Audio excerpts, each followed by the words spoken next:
ওই আল্লাহ কত দয়াবান, ওই আল্লাহ কত রহমান। আল্লাহ আমাদেরকে ডেকে ডেকে বলে, বলি ইয়া ইবাদিয়াল্লাযিনা আশরাফু আলা আনফুসিহিম। আল্লাহ ডাক দেখেন না, বলি ইয়া ইবাদিয়াল্লাযিনা আশরাফু। আশরাফু শব্দের অর্থ কি জানেন? আশরাফু শব্দের অর্থ হচ্ছে নিজের উপরে আপনি বাড়াবাড়ি করেছেন, নিজের উপরে জুলুম করেছেন। তো এই যে আশরাফু, আল্লাহ বলে বান্দা তুমি কি নিজের উপরে বাড়াবাড়ি করেছ? তুমি কি নিজের উপরে জুলুম করেছ?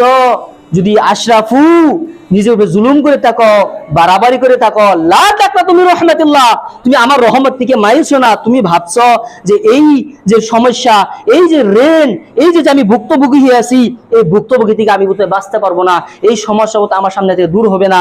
অনেক লোকে ভাবে যে আমার মেয়ে বোধহয় বিবাহ হবে না।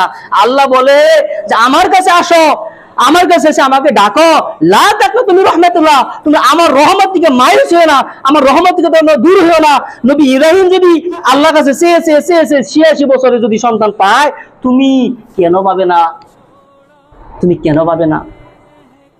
একজন জাহান্নামী ব্যক্তি যদি আল্লাহর কাছে দোয়া করে করে জান্নাতে যেতে পারে, তুমি কেন যেতে পারবে না? একজন লোক যদি 100 জন মানুষকে হত্যা করে জান্নাতে যেতে পারে, তোমাকে কেন আমি জান্নাতে দিব না? লা তাকনাতু মির রাহমাতিল্লাহ, তোমরা আমার রহমত থেকে মায়ুস হও না, দূরে চলে যেও না।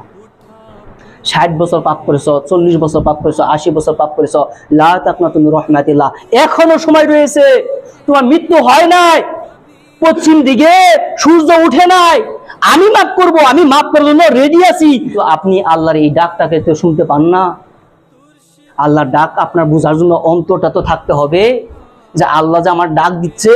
আল্লাহ যে বলে ইয়া আইয়ুল ইনসান, হে ইনসান, হে মানুষ, মা গররাকা বিরব্বিকাল কারীম, কিসে তোমার রবের কাছ থেকে তোমাকে দূরে সরিয়ে দিয়েছে? কিসে, কি কারণে তোমার রবকে তুমি ভুলে গিয়ে দূরে সরে গেলা?